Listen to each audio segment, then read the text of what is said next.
Is now open on Bettor Sports Network with Justin Fensterman. Kind of like Adam Ronis, Colby. What are a few players that have bust potential this year? And Adam Ronis. Like Justin Fensterman, Carlos Correa failed multiple physicals. Should we be concerned about Correa's health going into drafts? Gosh, you two don't take a break from each other, do you? Take it away, boys.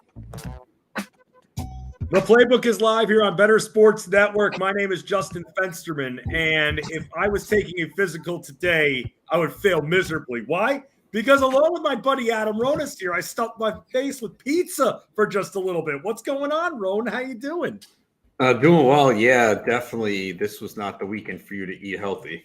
No, not for sure. No, I think I had pizza 2 separate points. For those that are wondering, I was up in New York in Ronis's parts there covering Tout Wars, our industry auctions here. A lot of them going on for fantasy baseball. And yeah, when you're in New York, you eat pizza because down in Maryland, you get crap pizza. So you eat pizza. And that's what Ronis and I did. 1 a.m. We actually roomed together for a couple of days. It was fun. What do you think, Rona? If I moved up to New York, let's just say, and I said, hey, man, let's room together. Would I pass as a roommate? No. Really? You didn't have a good time with me? I didn't say that, but you do snore. That's a problem. Yes, I do snore a little bit. Yes. Yeah. And I'm a very light sleeper, so it was I didn't sleep well this weekend. I'm sorry, man. I'm sorry. I can't help it. It's my subconscious. And then you wake up so damn early. Yep. Because remember, you said on Saturday that you were waking up like, what, 6:45? And I said, yeah, I'm not doing that. And then I was already up, and you said I'm meeting a couple people for breakfast, 7:15. I was like, fine, I'll go. But you know what, man? I know I snore a little bit after a couple beverages. That's when the snoring comes out a little bit there. That's the problem, Roan. And we were schmoozing a little bit. We were having a good time. First night, I probably didn't snore too much, though. The second night, I could see myself snoring a lot. But regardless, it was fun rooming with you, Roan. It was a good time, and we had a good time catching up with everybody that was out there. Everybody, by the way, who was out there that's tuning in right now.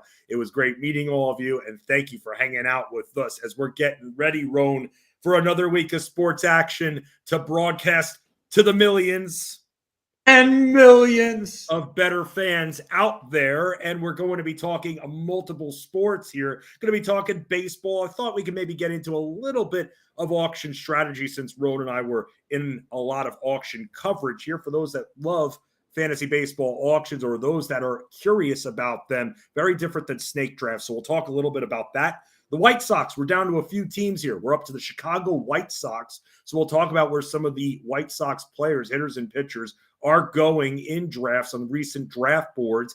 And we'll go over our plays of the day for NBA, even a little hockey with AB, Adam Bernard, the resource producing today's program, along with Tony Rivers, Anthony Rivera here. And let's get the week started the only way we know how, with the Playbook's first plays of the day. All right, Rome, I've given this one a lot of thought here for today.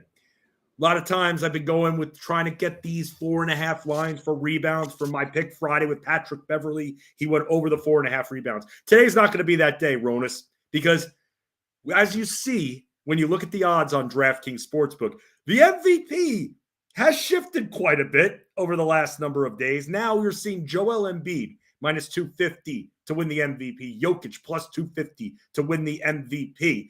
For me, Joel Embiid over 33.5 points against the soft Bulls front court tonight. Little juiced up, but I'm very confident he'll be going over that. He has been awesome lately, extra awesome. And I don't think Nikola Vucevic is going to be able to do a darn thing about it. So I've got Joel Embiid over 33.5 points. What about you, Rome? Klay Thompson over 22.5 points, minus 115 on FanDuel. He hasn't reached 20 points in the last 3 games, but the perfect remedy to fix that is the Houston Rockets. We know how bad they are defensively. They allow the most 3-pointers per game. They really struggle against guards.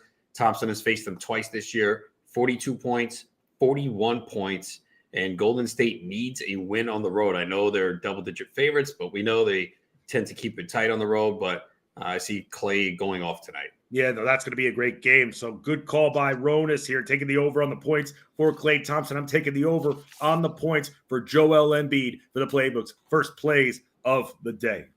Now, Rome, we've been talking a lot of baseball with each other and broadcasting a lot of baseball. However, we had a little bit of football news. I don't even think you and I talked about it because your Dallas Cowboys are a little bit active on the trade market here, trading for Brandon Cooks. Now, you and I talked a lot about Brandon Cooks. He was whining and complaining. And, well, he was actually told he was going to be getting out of Houston. Then they didn't deal him in the season. Now going to your Cowboys, though, what do you think of the move? Does that excite you at all, getting Brandon Cooks? Yeah, he can still play. He still has good speed. He obviously wasn't utilized well with the Texans. And, they didn't really give up much for him, a 5th and a 6th round pick. So I think he's a good fit, takes a little pressure off the Lamb, injects some speed into the offense. So I thought it was a good move. Yeah, no, it's just adding a receiver to your core already. And I thought that was a solid move as well. And then on the bad side here, when you go back to the MLB, Jose Altuve, fractured thumb at this point, Roan. And for people, with Jose Altuve, what is it looking like he's going to miss? Probably, 6 to 8 weeks? They haven't really said yet. It could be 8 to 10. So I think a lot's going to depend on how the surgery goes. But, yeah, it's a tough loss. I did draft them in Tout Wars in round 2. So I've already lost my 2nd round pick in Tout Wars and TGFBI. TGFBI drafted Edwin Diaz. So let's see who I lose in labor now. Hopefully no one in the NFPC main event, which I drafted on Saturday. So I have another draft tomorrow. I have the FSGA draft Thursday, the FSGA Bettor and futures betting and futures draft Friday, where I'm pairing with Howard Bender. And Saturday, I have my home league draft. So I just need to get through this week, in addition to all the other work that I have to do. Oh, dude, it's a huge week of drafts here. You and I will be doing a little bit of coverage on some of the FSGA drafts. And also, I'll be participating in the same one you are on Friday, the prop bets and futures drafts. So that'll be a good time, as always, as we try to further innovate in the industry. Futures, and for some, there's one of the FSGA drafts where it's essentially a one-night event. They're betting on futures and live betting as the night goes on. So it's very interesting what we can do here as an industry to make things more unique and to try to bring out even more formats for all of you to play in fantasy sports, mixed in with some sports wagering as well. Rowan, how's your bracket doing at this point? I have 3, so I don't know. I still have all 3 champions alive. I had Houston, Alabama, and UConn as my champions. Nice. So, UConn doing well, Alabama rolling. But then, man, Fairleigh Dickinson, dude. How often are we going to be seeing these 16s over a 1 now?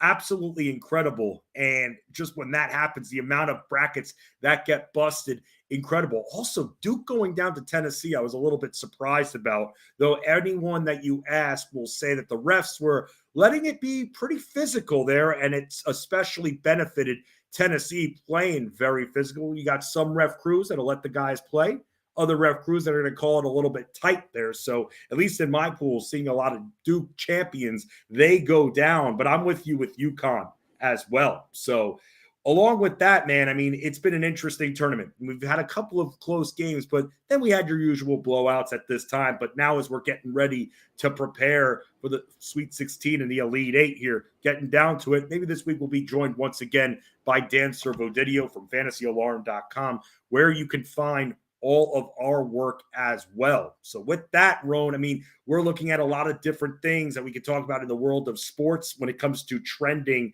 I'm seeing OJ Howard trending, and I'm like, oh boy, OJ Howard trending.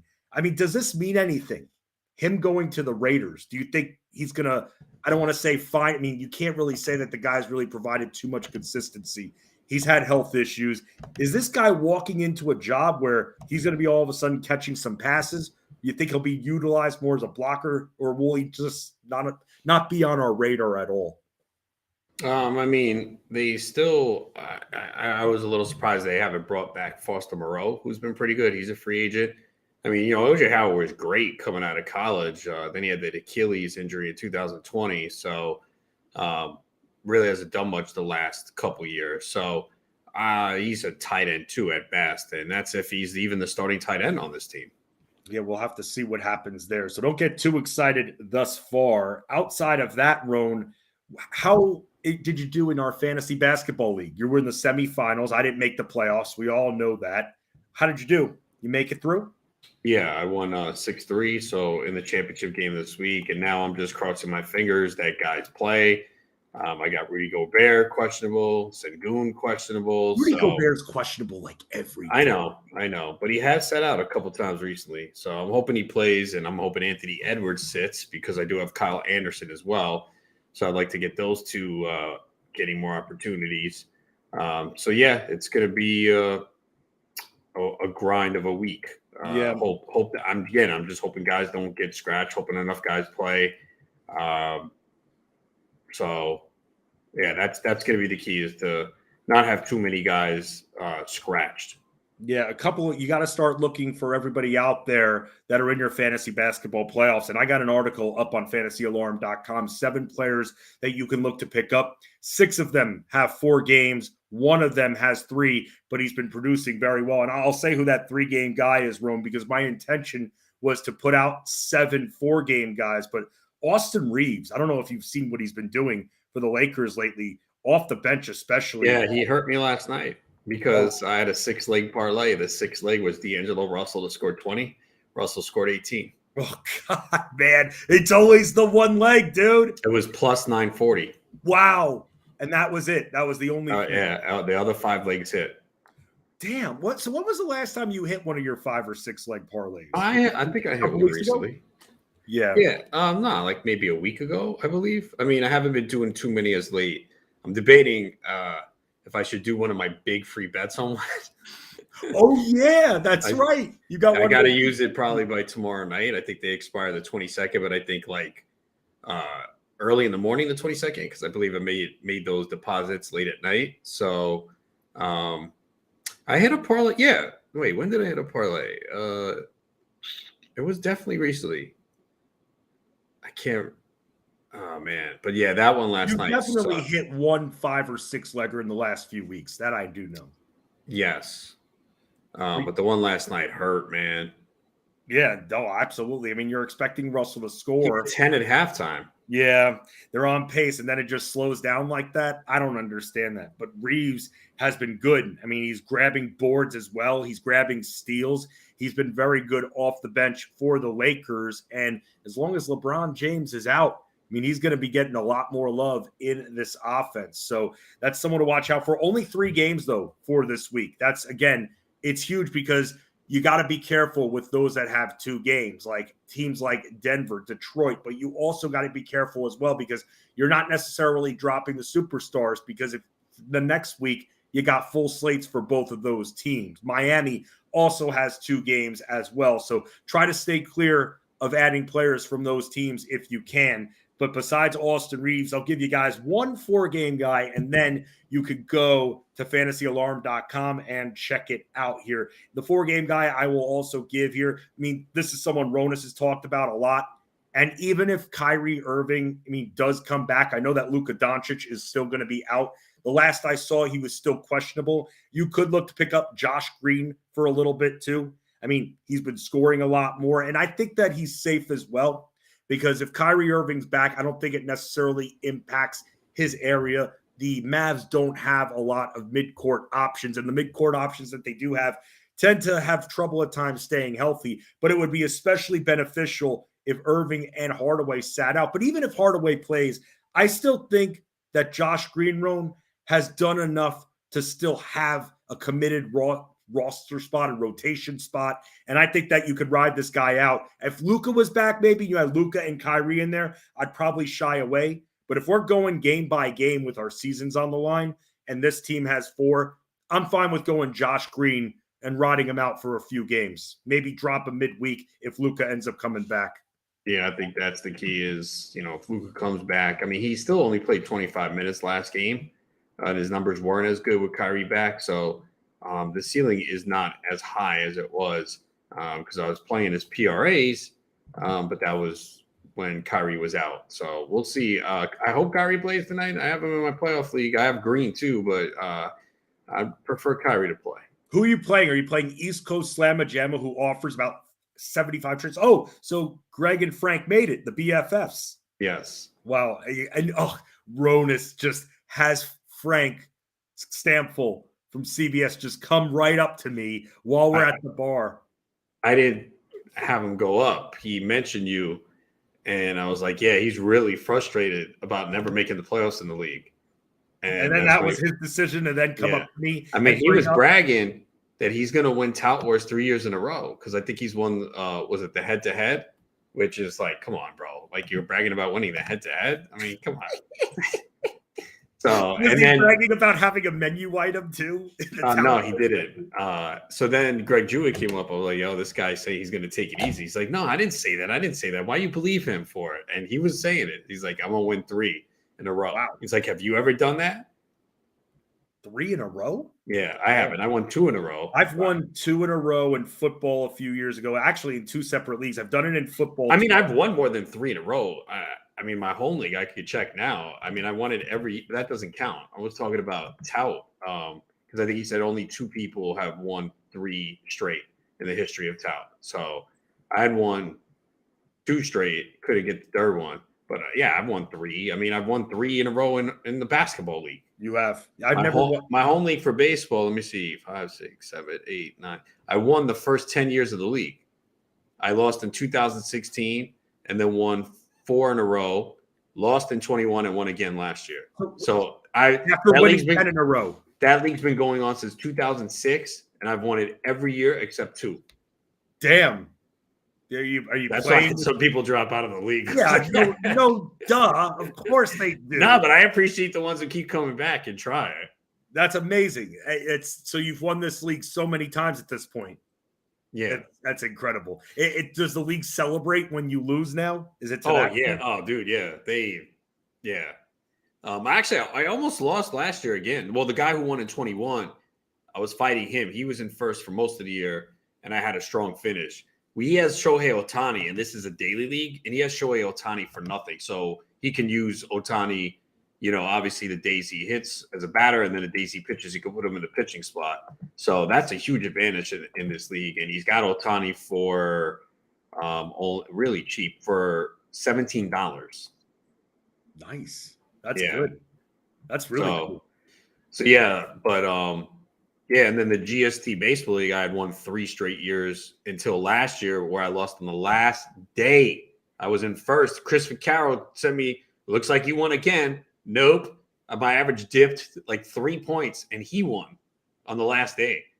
And that was tough, man. Were you ahead in the other categories, though? Like, could you have theoretically just kept all your guys on the bench? No, it's a weekly league. Oh, never mind. That's not going to happen. And even if I don't allow that too, you have to field a legal lineup. You can understand why I asked the question, right? Yeah, but I don't allow that stuff. Right. But it's a good question still. But that's wild, man. Yet you might win this basketball league too. Oh no. Uh-oh, what happened? Jared Kelnick left today's game with a possible injury. He was pinch hit for in the 3rd inning. That sucks. He's had a great spring, man. 410, 4 homers, 3 steals. That's a guy that's really. Oh no, Eloy Jimenez left with injury too. Oh my God. Well, I mean, that's gonna be interesting for our White Sox conversation now, Road. Oh my. And Eloy, damn, there we go. There's my labor injury.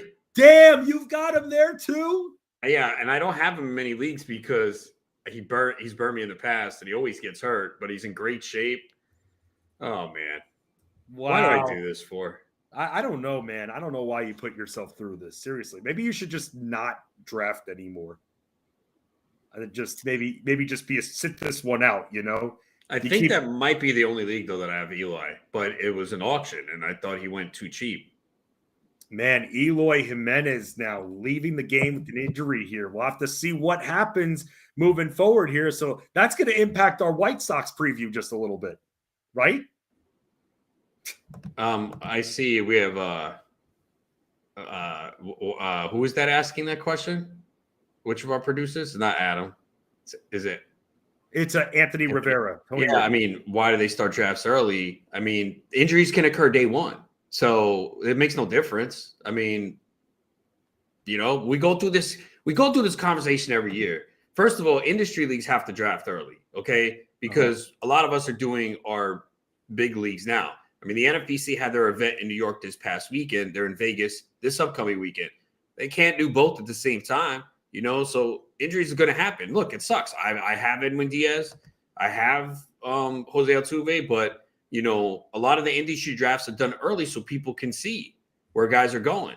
And if you're playing in 10 leagues, then you can't have all 10 right at the start of the season. So there's no easy answer. If you play in one league, you want to have it right before the season. Sure. The other thing is too, you lose out on value.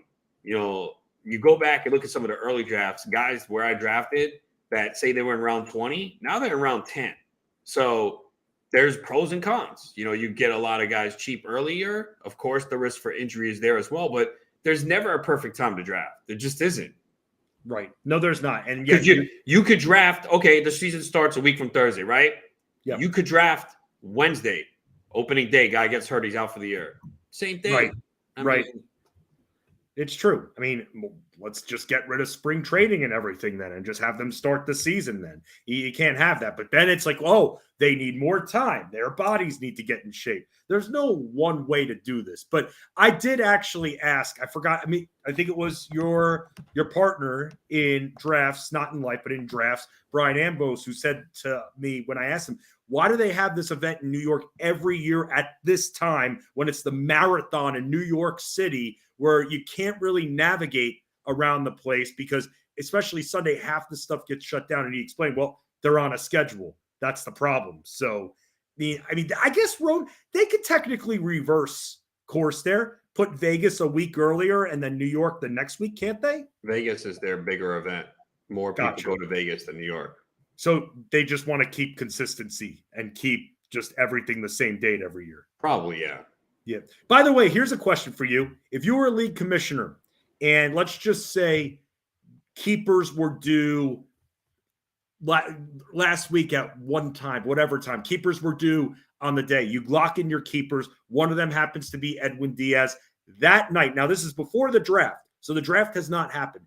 That night, Edwin Diaz tears his knee up. If I came to you as someone who just declared Diaz as a keeper and I said, look, man, I just lost this guy for the year. However, keeper deadline has passed. What would you tell me? Well, this happened in my league a few years ago with me. I'm the commissioner. I had AJ Pollock as a keeper. He got hurt. I said, hey, guys, you mind if I change? They said, nope, you can't. I go, okay, cool. Just remember this going forward. The deadline is strict. So if you guys send it in and the guy gets hurt the next day, I'm not changing it. We cool with that? They said yes. So we're cool with it. So never changing it. So but you were open to it, but your league, right? Yeah. They said no. I said okay. So then just remember this going forward, because obviously they don't want me to do well, right? So they were like, "Oh, you got screwed. Too bad for you." I said, "Okay, cool. That's kind of screwed themselves. That could be karma." So, but what happened was, someone sent me his keepers. The deadline was Thursday at noon last week. Someone sent it to me before. The Diaz injury, I think, happened Wednesday night, right? Was it Wednesday night? Like that. So I emailed the guy. I said, hey, Diaz got hurt. Do you want to change him? He said yes. And I let him change. But because the deadline didn't pass it, he sent them in early. You know what I'm saying? Like a day or two before. So I said, hey, Diaz got hurt. You want to flip, change it? He said, yeah. And he changed his keeper. That's different. Do you remind people to get their keepers in like a few times? Or has anyone in your leagues ever missed the deadline and didn't put in any keepers? I don't know. Or they might have been late. And I said, hey, keepers are due. They were due, so need them now. But this time everyone sent them in. So I can't believe they wouldn't let you change that. That's stupid. I mean, I get it in a way, but it's just like, okay, if that's the way it's going to be, remember, it's going to be that way going forward. That's all. So, I mean, I don't know. I thought about that as I was declaring my keepers in my league last night. Actually, I only do it a week ahead of time. So, because I have to now change the salaries on the site and not input everything, but just mark the keepers, change the salaries. And then there's some minor leaguers that get called up. So I have to add those players to the roster. So there's work for me to be done, which I haven't done yet. Maybe I'll get it tonight. So this way the draft room's set up and there's no problems. But that's why I do it a week early. And then this way everyone could see who's kept, come up with their game plan. There's a ton of inflation in this league. There's so many cheap keepers. It's insane.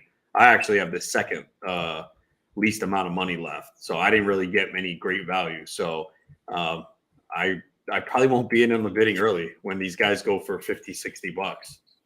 What about when it comes to keepers? Let's say, I don't know if these rules apply here from the league you're talking about, but with the keepers in the league that I'm in, it's if you keep the player for a second or a third year in a row, you kind of get penalized for it. For instance, a 2022 keeper that I decided to keep, Austin Riley, for the 2022 keeper value was 19th round. Now, if I wanted to keep him this year, which would be my second year keeping him, it would cost me not a 19th round pick, a 14th round pick. Do you ever do anything like that? Speaking of inflation. What we do is add $6 to players $20 or more, add $4 to players 19 or under. All right, so you require a premium in order for the player to be kept for another year. Yeah. Sure By the way, breaking news: the Texans are signing Dalton Schultz to a 1-year contract for $9 million. Boy, he misplayed the market badly. Man, that's going to be a miserable year for him, dude. That's going to be a miserable year. Good for him, though, I guess. Good for him. Oh, so they're saying Eloy Jimenez had cramping in his right calf. He is day to day. Okay, that's not bad. Well, we'll see until it's torn in an hour. In an hour, actually. Correction. Correction. I did have. Oh, with Katie. Oh man, that's amazing. I love that very much, dude. Like, you know what though? That's at least somewhat encouraging for now. By the way, be careful, everybody, for what you believe with what Brandon Nimmo is saying, okay? Because Brandon Nimmo, of course, is going to say that he's going to be ready for opening day. Players say a lot of stuff. Players want the heat off of them as much as possible. Who's going to actually say, no, I'm really screwed right now? No, they're not going to say that. So just be careful with Brandon Nimmo. I mean, what, like, Nimmo doesn't lie. Come on. I know. No one ever lies. You never lie at this point. Remember, it's not a lie if you believe it. Yeah. By the way, I apologize for all the snoring too. This past do you? weekend. I do, man. I don't want you to not be able to sleep, but I did warn you that I was going to be getting up early. Just I got to get into like my mojo for broadcasts and everything like that. Are you serious? Mojo? Yeah, man. Yeah. I have my routine. Everyone's got their routine. I don't. I just show up. Yeah, good for you, man. You don't need a routine. For me, I like having my routine. Just give me some coffee and I'm good. Yeah, that helps out big time, man. That definitely helps out big time. And at least I had a fan at the hotel who works there. Dude, you did. I didn't realize how crazy it was. Todd Zola came up to me. He's like, "Yo, that guy loves you." I was like, "Damn, for real?" Good thing I got his card. He post on Instagram today. He what? He tagged me in a post on Instagram from the Hotel Edison today. Oh, he did? Yeah, I guess he took a picture with me and Steve Phillips on Sunday. I forgot about that. And the hotel tagged me on Instagram there. Hotel Edison. That was a lot of fun to do. Well, I got his card, so and he got your autograph, right? No, I didn't get. Oh, he didn't get the autograph. He didn't pay enough. By the way, we should have asked him about the air conditioning. Oh well, no, we didn't. That wasn't our hotel we were staying at. Oh, that's right. I forgot. Yeah, we were staying at the Paramount. Check this out, AB and Anthony. We were in this hotel, and I swear, I mean, first of all, we were roasting in this hotel room, and I swear. There was no thermostat in this hotel. Everybody else was telling us where their thermostats were. Ron, we were searching for a little bit. Zero thermostats, right? Yeah, unless it's hidden somewhere, but I didn't see anything. Yeah, AB, you were a New York guy. Could you believe that these boutique New York hotels don't have a thermostat in it? Would you believe that if I told you that? I would. I mean, no reason not to. I mean, it's, sometimes these hotels, you have no idea where half the stuff is when you walk in there. They almost get too advanced. Like, they have too much that you can do. These, like, boutique-y hotels. But I don't care. I'm easy. No, I get it, man. We were roasting in that room. I'll say this. When I woke up on Sunday morning, Ronus was sleeping. And I'm telling you, before I walked to go in the shower, Ronus was passed out. Didn't have any blankets on. Not a single blanket. I can't sleep like that, man. Good for you. You didn't have a single blanket on, and the room was scorching hot. And then I'll give one more funny story, then we'll get on to talk about the White Sox. And that was, we're at breakfast, and I don't like to eat too many carbs before broadcasting. I'll eat carbs after broadcasting. I'll eat a hell of a lot of carbs after, but I don't like to eat carbs before broadcasting. So I order a fruit bowl for breakfast. And Ronus looks at me and goes, I know what you're trying to do. You're trying to do this so that when we're on air together next week, you're like, see, I eat healthy. Like, Ron, can't I just have a bowl of fruit because fruit's awesome? Okay, here's a couple things there. Number one, you were not paying for this breakfast, okay? So eat what you want.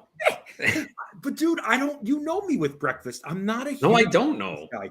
You know, You act like I don't know you with breakfast. When did I spend the breakfast? Waffle House story. That was midnight. I get that, but I told you that I'm not that into breakfast. That's the big thing. But the fruit, the bowl of fruit, you immediately gave me that look and started smiling, and I'm like, what? And that's when you made that comment in front of the other people we were sitting with. Yeah, I had French toast. You did. I wasn't even that. Well, I really don't. I mean, that was like 7:30 in the morning. I never eat that early, man. The only time I feel like I eat that early is when I'm on vacation or I'm somewhere for work. I don't know why. I mean, I knew I needed to eat before a 5-hour broadcast, and then I had to go immediately to an NFBC draft. And of course, conveniently, they didn't have the food ready until the end of the draft at 5:00. So yeah, I basically didn't eat then from 8 to 5. Didn't that happen on Friday night too when you were calling out the names? Didn't they not have the food ready at Dave and Buster's, or no? Was that they brought out the food, I think, after the first break. Yeah, no. I think at that point I thought we were going out for big dinner, so I was only eating chips and guacamole. And then I can't believe this, New York City on a Friday night after midnight on St. Patrick's Day, we could not find any place to sit down and eat. They were all closed. I mean, what is going on? I thought this is the city that never sleeps. Yeah, I guess it does. Well, the city doesn't sleep at the So where did I go that night? For pizza, the same place I took you the next night. Dude, it was good pizza, man. Thank you for directing. It's fine, but dude, I don't want to eat. You don't want to eat a lot of pizza, I get it. Man. I mean, look, I love pizza. Don't get me wrong, but I have enough pizza here already. And, that was supposed to be a good dinner. We were going to go to Carmine's, and they said the kitchen was closed. When you go to Carmine's, here's what you do. There's only one way to do Carmine's. We have it in DC too, so been there a few times. Because it's family style, so you got to be careful here. So, and here's what you do: 3 things that you order from Carmine's. Number 1, chicken parmesan. Number 2, penne alla vodka. Number 3, the cheesy garlic bread. You can't go wrong with any of those things. Just amazing entrees. And yeah, Ron, I thought maybe you guys had a reservation or something like that. Well, he told them we were coming 11:45.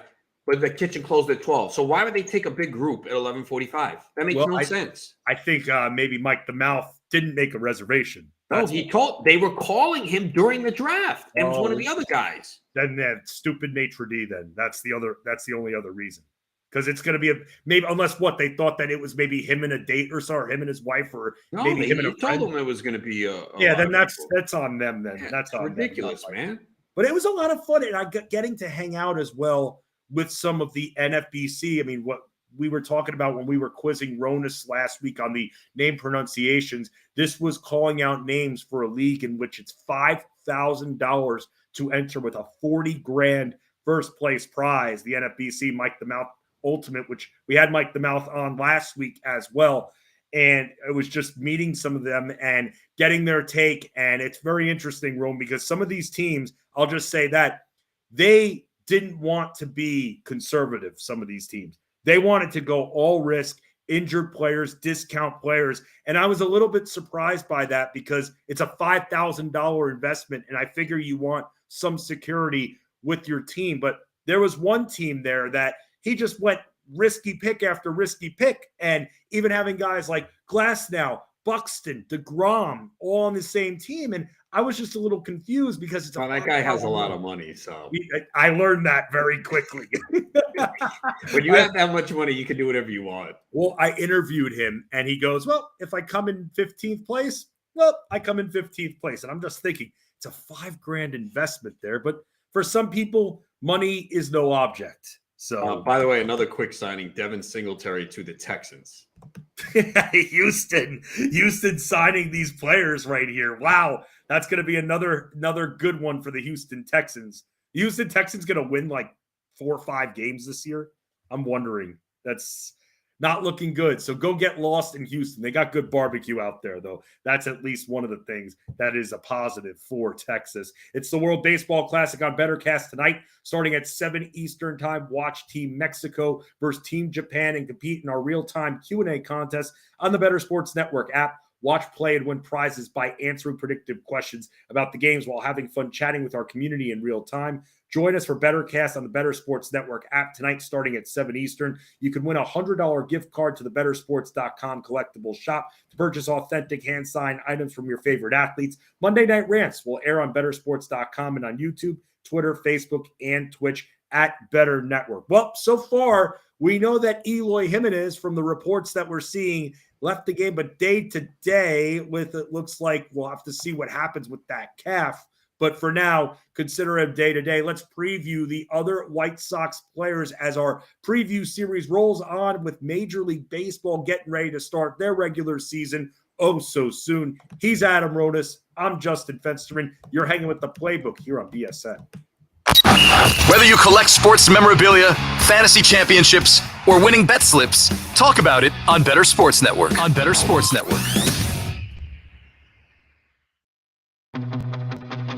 Lunch Money with Kyle and Ray. Weekdays at noon Eastern, presented by FantasyGuru.com. Vladdy swings at the first pitch and lines it into right center. How did a guy who was being selected in the first round pretty well everywhere last year, he proceeded to lose 33 runs, to lose 16 homers, to lose 14 RBIs, and to lose 37 points in batting average. Oh, and 184 points in OPS. He went down everywhere. How does that guy, Vlad Jr., still register as the #1 fantasy first baseman? Ahead of Paul Goldschmidt, who won the MVP last season. Ahead of Mr. Freddie Freeman, who does the same thing every year, which is hit .315 with 25 homers and 100 ribbies. Ray, it's like Vlad Guerrero Jr. had nothing to worry about. It's like they thought they were getting him and his dad, as you can see there on the photo. You get both of them when you draft him at #1. I'm just surprised, and it was not a bad season, but Ray, it was such a disappointment compared to what he posted in 2000. Yeah, I think that's absolutely fair to say. Vladimir Guerrero, in 3 of the 4 years, he's been average to good. He had one spectacular season. And we keep talking about it and talking about it and talking about it. The positives are the lineage, positives are the skill set, positives are the StatCast data, which everything's like top 5%, murders the baseball. The negatives are he has not hit 275 in 3 or 4 years. We keep talking about this too. He does not hit the ball in the air. It's remarkable, his ability to hit 30-plus home runs, given that he never gets the ball in the air. His ground ball rate last year was 52%. Well, and we're asking the question, how is he still #1 at first? But what catches me even more so, Ray, is the overall. I mean, he's a first-round pick overall, and I don't think he has any business in the first round.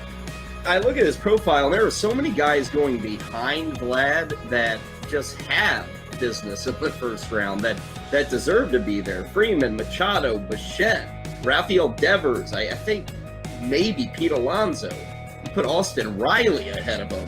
If he gets 310, 30, 190, he's a first rounder. I think the play with Vlad is the batting average because he hits the ball monstrously hard. I could see him hitting 320. Can you hit 320 with a 52% ground ball rate? You can, but it helps if you're athletic and fast. And yeah, exactly. And I get it. His hit tool's strong, Ray, and he's good. It's funny his ground ball percentage is that high because on the occasions when I get to watch Blue Jays baseball, I don't see it. I see him hit the ball. And it's not really grounders. I'm surprised the number is that high. It feels like he stings the baseball, but I guess there's just no lift overall in his game. It's just a little tweak to his swing that could really lead to that growth back toward where he was in the home run column. And I think people, he's done it. This is not hypothetical. He did it 2 years ago, and he's still just 23. Make bets and follow your fantasy team while you buy, sell, and trade collectibles in real time. Only on Bettor Sports Network. Mays Hayes here. Play like Mays, I run like Hayes. Preparations for the 2023 fantasy baseball season have begun, and the Playbook is taking a daily look at each team's hitting. Straight ball, I hit it very much. Curveball, that's our friend. And pitching. Of course, if the umps are watching me close, I just rub a little jalapeno inside my nose, get it running. You put snot on the ball? 0-2 from Cease. Fastball absolutely locked him up. A perfect fastball. I mean, it split the middle of the plate at 96. Time to talk about the Chicago White Sox. I've never been to a White Sox game with them as the home team. I mean, there were a few times where industry events were held in Chicago, and there was one year where it was held at Wrigley Field, and there's a little area in the Ivy actually with a nice little conference room set up, and you can watch the game from the Ivy. I've never been to the other side of Chicago, though, but you just heard there with Dylan Cease and Roan.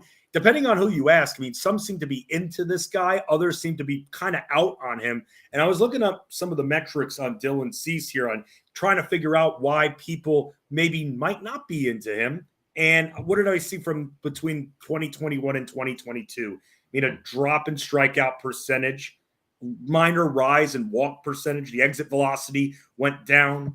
Hard hit percentage went down as well for hitters against him. I mean, what are your thoughts on Dylan Cease overall? Because I'm trying to find the outlier here as to why people might not be interested in drafting him.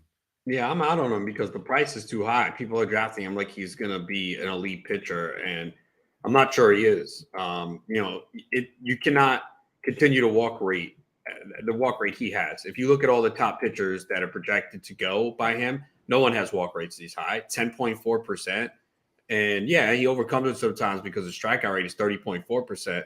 But, he had a 1.25 whip 2 years ago, 1.1 last year. He had a 260 batting average of balls in play. So he got a little lucky there. Career marks 284. His strand rate was a little high at 82.3%. His career average is 76.8%. He had a stretch where he allowed a ton of unearned runs, so he got lucky behind that. So, I mean, he's a good pitcher, and he's going to get a ton of strikeouts, and he's got the good fastball slider, but I don't see him having an ERA in the low twos again. I think it's more going to be in the threes, which is not bad, but where he's being drafted, I feel like I like a lot of the other pitchers better. So I'm not going to invest the third-round pick on Dylan Cease.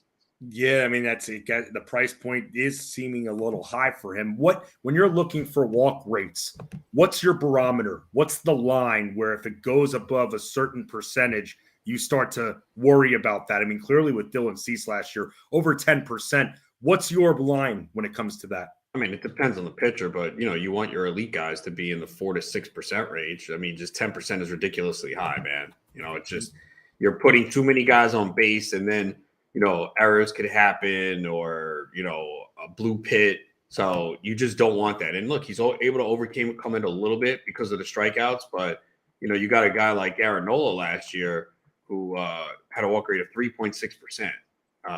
And that was the best of his career. But even before that, 5.2%. So, those are the guys you want. I mean, Robbie Ray, I guess, is another guy that has had walk rates that has gotten away with it at times. But that's also why I don't like him because – you're going to have those years where it burns you. I mean, Robbie Ray had a stretch where he had a walk rate of 10.7%, 13.3, 11.2, 17.9. That was in 2020. Then it was 6.7% in 2021. Everyone's like, oh, and I was like, that's an outlier. I don't buy it. And he went back to 8% last year, and his strikeout rate dipped to 27.4%. So if you were buying the 1.04 whip from Robbie Ray in 2021, it was 1.19 last year, which is not bad, but it's not elite. So, he's a guy that you could see.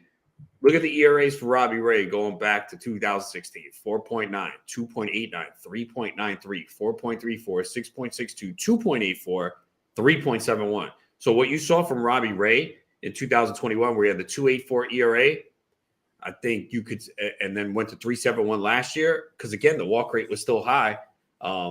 I think you could see that from Dylan Cease this year, which means, again, good year, but not worth the third-round pick.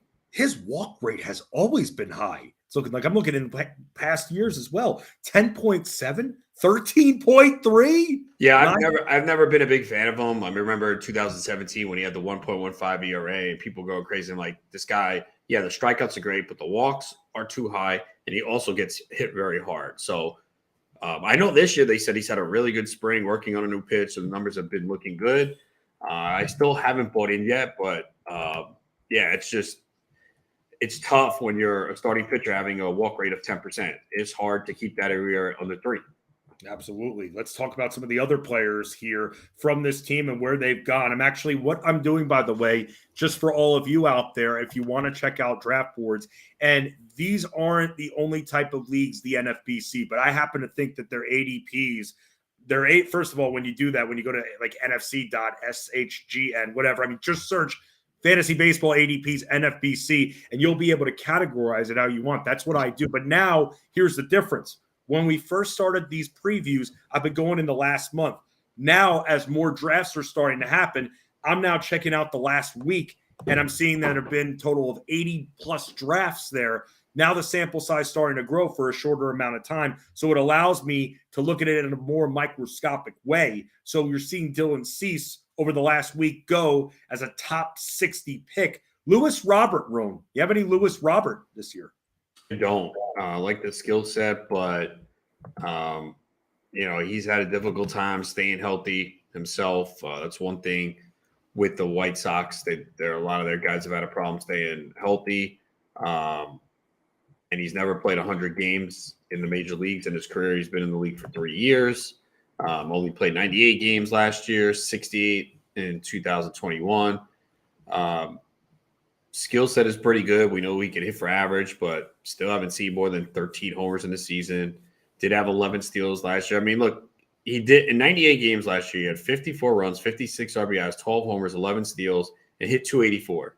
So if we can get a full season from him, he's certainly capable of 30 homers, 20 steals with a good batting average, but it's not cheap to acquire him. So I don't have him, and I don't know if I will get him. He's not really a target for me. He'd have to really fall far. And again, That's not happening. I wouldn't be surprised if he had a really good year. But the thing, I guess, outfielder's so thin. Like like I look at my ranking, I was like, damn, I have him this high, but outfield's just not that good. It's like, well, he kind of has to be here. Where else am I going to put him? I can't put him that much lower because he certainly has the talent and the ability to put up numbers, but I haven't taken him yet. By the way, you can catch Adam Rodas' rankings on fantasyalarm.com as part of our free fantasy baseball draft guide that we have out. It has everything from rookies to sleepers to busts to Ronas' rankings, your cheat sheet, Howard Bender leading that there with Ronas doing the rankings. And even we've had Colby Conway on. We've had a lot of Fantasy Alarm representation joining the show so that because especially with the draft guide being free, you could bring it up as we're talking about it. And as we're spotlighting players as well, we go over the article. Sometimes we're just like, oh, go to the article. No, we'll go over a few players, but then you can go to the article and check out the rest. That's right. Why we're doing that. A little bit of a tease right there. By the way, real quick, some news. The Braves have sent Vaughn Grissom to AAA. There was a lot of talk over the last week that would happen. He went a stretch of 5 straight days of not playing shortstop. He was being drafted pretty high. I don't have him anywhere. I was not interested because he was sitting at the bottom of the order. This doesn't mean he won't be up at some point this year, but I guess it looks like Orlando Arcia will begin the season as a starting shortstop for the Braves. Then why was he being drafted so high then? Because people expected him to be. Damn, that's crazy. Bunch of unhappy people there. Ray Flowers and I started talking about that during a broadcast yesterday. He was bringing that up. So about what? Grissom? Yeah, he brought him up randomly. He's actually brought him up a couple of times now and saying that he's a little bit worried about that. So that's interesting, man. What about someone like an Oscar Colas? What should we be expected to see from him throughout the year? I mean, I like him. I took him in labor for pretty cheap. He's had a really good spring. I don't think he's officially on the 40-man roster yet, so they'd have to make a move. But the way he has performed this spring, you'd think that he's going to make the team. And now, too, with Eloy Jimenez not knowing the status of his calf issue. So, yeah, I think he makes the team. Some pop. He's been running a little bit here in the spring. So, yeah, as a guy late in the draft, I took a shot to see what he can do. Yeah, Rodas, you're gonna get me on this now because especially our better boss, Matt Deutsch, putting me in a little bit of a corner because this is a pronunciation that I'm not 100% sure on. But Matt Deutsch even saying that a few things here. We got some basketball bet conversation going on in the chat, but Deutsch saying Bryce Truang. Did I mess up that pronunciation? Bryce Truang. Bryce, wow. See, there you go. I'm not a machine. I'm a man. I bleed just like all of you out there. That was one where I wasn't sure about with the pronunciation. But what do you think, man? Do you agree with the Bettor boss on this one? I've taken him late in some DCs for sure. I think he is going to be the starting shortstop for Milwaukee. So yeah, I've taken him late in drafts. I think you get some speed from him. He stole 34 bases last year in AAA, hit 13 home runs. It's a great park to hit in. So yeah, I've taken him late in drafts, put him in the middle infield spot. Call your shot. Let us know your predictions in the chat. Come on, let's go. The season's starting up. Where are all the Bettor fans at? We're the Bettor fans. Let's get in this chat already. I was telling Deutsch about that. I love the interaction in the chat. I actually think it's one of my favorite features on the Bettor Sports Network app that you chat with us in real time. Let's see some predictions right here. Let's go. Let's see some predictions from all of you. We'll make you famous. We'll read them on the air. We'll talk about whether or not we agree with them. You have a bet for tonight? We ask you for bets every single night. Put it in the chat. Essentially the equivalent of putting it on tape. So do that. Go for it right there. Our Bettor boss, Matt Deutsch, doing that right now. Roan, let's circle back to the White Sox for a second. Any other? Oh, it's funny that Max Fried and El Slayer, Matt said, because I had to hand that in today for our fantasy alarm. I'm sure you didn't do yours yet, right? Right? I don't think I was assigned it. When was the email? Your name is on the list. Is it? Now you need to get the list. Get out of here. Come on. Let me see. Now I do need to get the list. You're on this email. Is there I'm pretty sure that's you, right? Is it not me? Come on. Oh wait, you're not. Yes. Wait, I thought I saw you, but I thought I saw you on the sheet though. Hold on. Oh, maybe not. Damn, your baseball knowledge is just not respected. Okay, yeah, you're not on the sheet. You're not on the sheet. My bad. So you were wrong.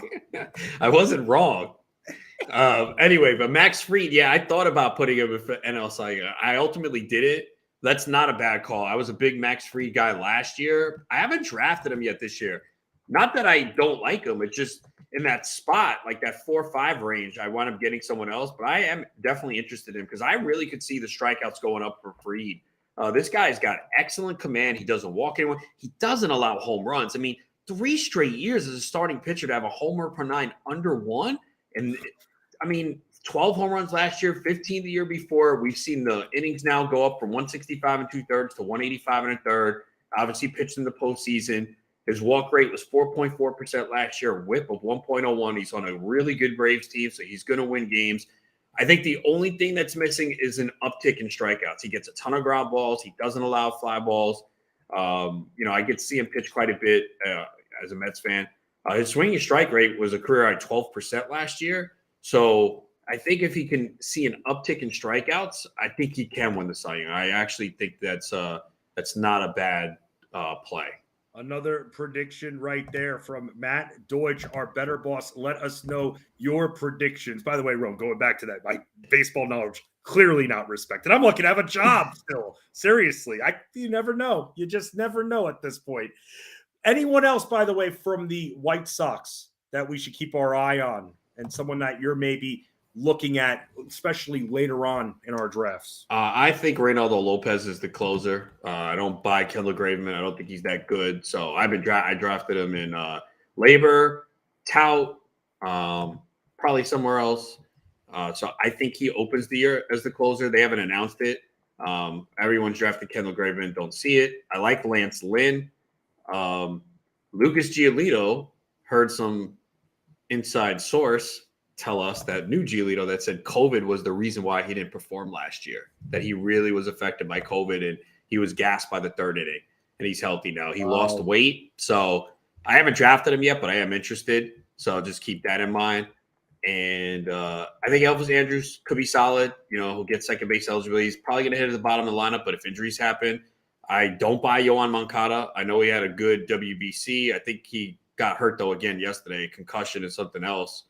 Andrew Vaughn. I think they said today that it wasn't a concussion. Or whatever. I mean, these White Sox are dropping like flies. So I thought they'd be better because Tony La Russa's gone. I think that really brought them down. But Yeah, and Yasmani Grandal, especially in OBP, health is obviously an issue. He's 34, but he could bounce back. So I think his team has a lot of ability, but they need guys to stay healthy. And obviously, we don't know what's going on with Liam Hendricks. He has non-Hodgkin's lymphoma. We obviously hope that he rebounds, but don't know when he'll be able to play baseball.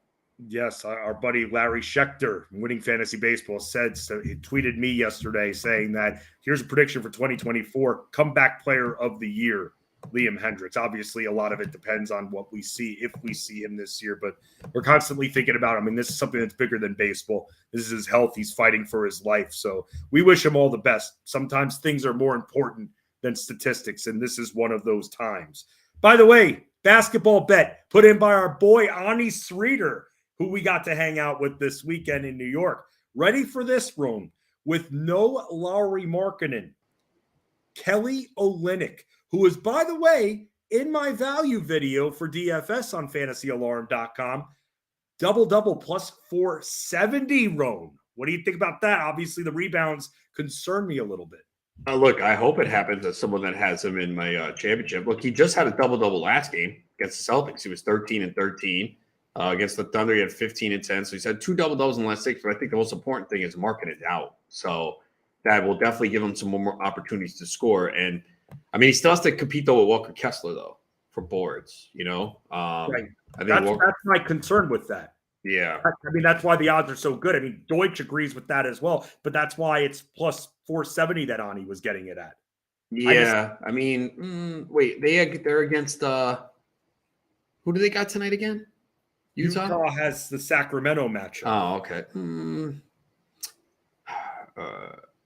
I mean, the one thing with Olynyk is he's going to be on the court a bit. I mean, Kessler, though, 14 rebounds, 9, 16, 10, and 10. I wonder if you look at his rebounding prop for tonight. Well, here's something else that's kind of interesting with that, too. It makes me wonder when I see stats like this, what if Kelly Olynyk is playing too much on the arc, because the three-point shooting for him hasn't really worked out too well. However, one of the things I did notice, and I'm checking on something with him very, very quickly, because I noticed a little bit of a spike in his assists lately. Yes, actually. Last couple of games, Ron, if you look at his assists, 6 or more in 3 of his last 4. He's actually kind of done that multiple times this year. There was a point I was playing his rebounds and assist prop. I was looking at that for a little bit because I think they were undervaluing his assists. Do you worry, though, that he's setting up the offense that way it puts him on the arc, taking him out of the paint, thus maybe not having the best positioning to grab boards? His assist prop's only 3.5. Oh, come on. His rebounds and assist is 10.5. That might be a better play.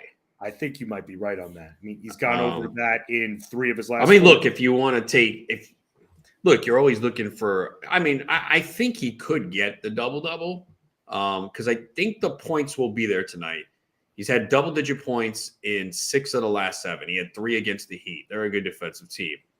The key is, I'm assuming Ani's looking at the rebounds, not the assists for the double-double. So he's had at least 10 rebounds in 3 of the last 8 games.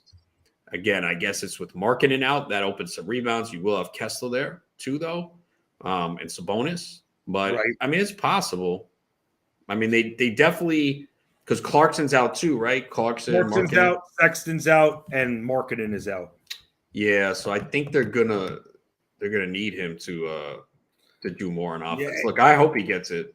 I kind of like that rebound assist prop, but when I see assist numbers like this, it makes me nervous that he's playing outside the paint too much. But tonight with no Markkanen, we'll see maybe he's in the post a little bit more because the three-point shooting for him just hasn't been working out as well. So it makes me wonder if he's going to abandon the arc a little bit, be more in the post. He misses a shot, he's right there for the rebound in the paint. That's very key with big guys, especially in the NBA in this day and age. These floor stretchers, sometimes they stay too much on the arc. Tonight is a great spot. Nice pace boost there. It's going to be a very up-tempo style play. So Kelly Olynyk, for those playing DFS tonight, this is someone that you have to get in your lineups. You just have to. No marketing at this point. They need some scoring. They need someone that's more than just a low block player to help stretch that floor. Enter Kelly Olynyk right there. Keep them coming. See, this is all about you, our better fans. You put it in the chat.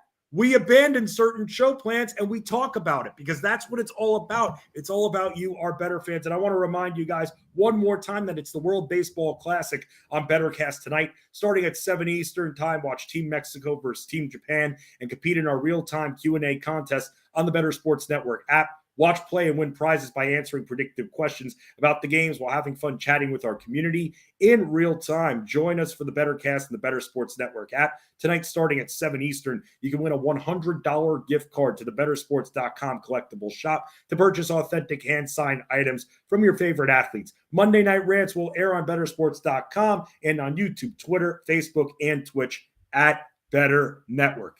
It's about that time, hockey time, for a few minutes before we get to hoops. Our buddy Adam Bernard, our producer, huge hockey guy, hockey wagerer extraordinaire as well.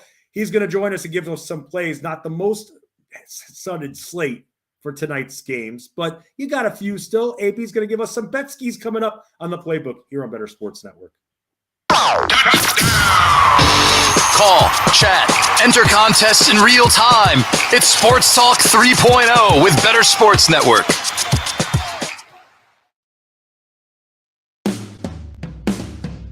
Monday Night Rants, 10 p.m. to midnight Eastern on Bettor Sports Network. Do you believe in the Madden curse? Do you think that's a real thing? I did.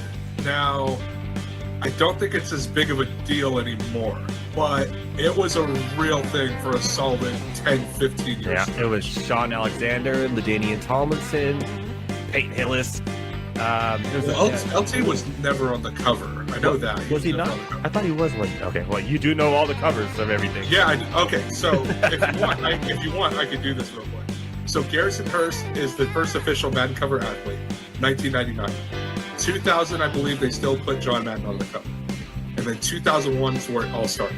So 2001, you have Eddie George. 2002, Dante Culpepper. 2003, Marshall Falk. 04, Michael Vick. 05, Ray Lewis, first defensive player on the cover. Okay. 06, Donovan McNabb. 07, Sean Alexander. Okay. 08, Vince Young. 09, Brett Favre. Okay. 10 is a trick one because it's no way you know. And Larry Fitzgerald. 11, Drew Brees. 12, Peyton Hillis. 13, Calvin Johnson, I believe so. You're right. 14. No way you know all this.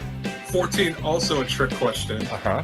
I believe that's the Madden 25 cover, and it's Barry Sanders. Unless you got it for the new consoles, in which case Adrian Peterson oh my God.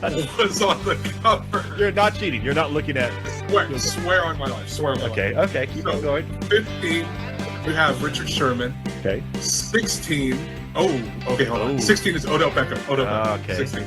17. Now, this is the one I get mixed up because 17 and 18 are back-to-back Patriots. They are. 17, I think, is Gronk, and 18 is Brady. You are correct. 19 is Antonio Brown. Correct. 20, Patrick Mahomes. My goodness. 21, Lamar Jackson. 22, Brady Mahomes. 23, John Madden. Yeah, dude, I'm a cover nerd when it comes to this stuff. We now know, but that was really impressive. I don't know how. Thank you. That's literally 29 of them or something like that. Wow, that is. You did not miss a single one, and you even got the special editions where they had two people on the covers. Monday Night Rants, 10 p.m. to midnight Eastern on Bettor Sports Network.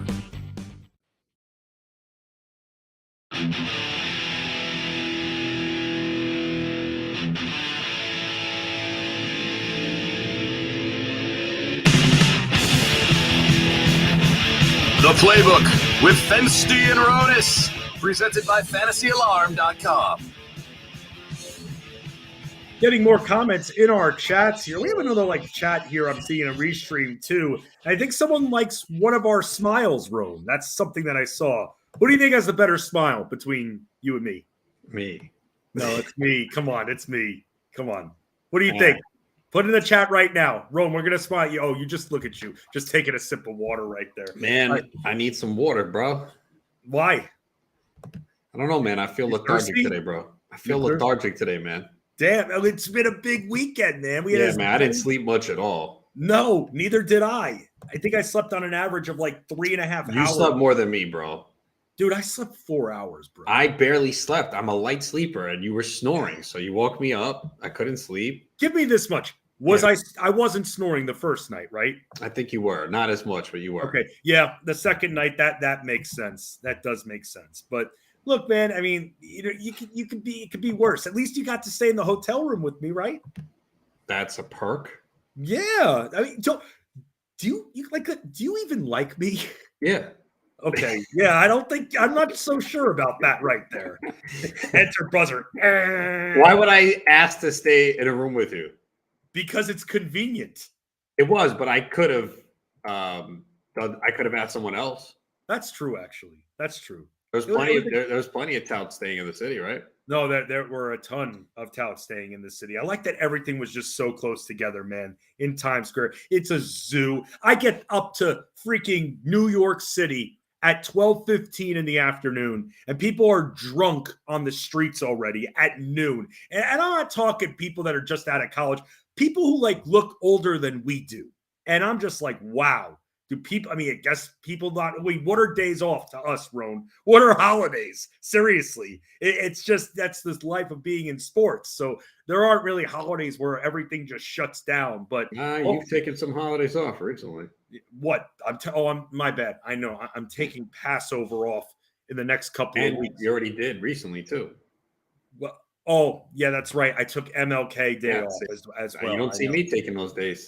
You know what, man? You never ever take time off. I forgot about that. I forgot about that. Oh yeah, you just take off week 17, championship week for fantasy football. So I had to use vacation days up. See, I have to too, though. No, that's the difference. Yes, I do. I have to use. You had a vacation day for MLK Day? No, I didn't actually. Okay. Passover, I do. What do you think? I get religious exempt from that? No, those are vacation days for me. How many are you using? 3 for Passover. Good. Get them out of the way. Wow, look at you. You're such a good friend there. Let's bring on another good friend here. Adam Bernard here. Bernard, you'd say we're good friends, right? Yeah, I mean, the expression comes to mind. You know, my wife will sometimes say to me, "I'll always love you, but I don't always have to like you." And I think with Ronas is he likes you, but he doesn't always have to like you. I think that's what it is right there. I get that. Listen, I get it. He's the first person to not like me. I get that. I mean, someone's got to be the villain here. The first person to not like you. How old are you? 38, 39? I mean, come on. I mean, Jared Moore. I mean, there you go. There's another one. No, what I was saying, guys, is that, trust me, plenty of people don't like me. And I get that. And look, I get it. Some people, you stand by me, I stand by you. That's how it goes right there. Bernard, let's talk a little bit. There's a lot of people that don't like me because I steal their women. Oh, okay. That's a legitimate reason to not like you.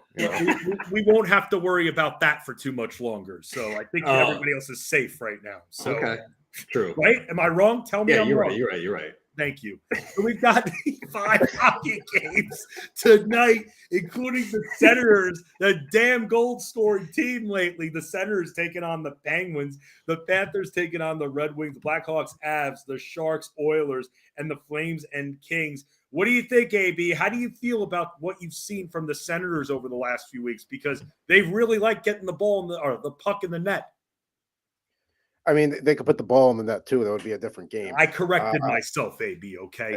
So I think what Ottawa is doing down the stretch is nice. And, me and Anthony were just talking a little hockey in our little chat, and we were just saying how Ottawa is a team to really look out for next year. And I think this bodes well for them. Can they get in the wild card mix? Yes. But at this point, I think it's Florida and the Islanders are probably your 2 wild card teams. I can't count Pittsburgh out because they're Pittsburgh. By the way, Penguins have not missed the playoffs since 2005-06. They're in jeopardy of doing that this year. I don't see Ottawa getting in that mix, though.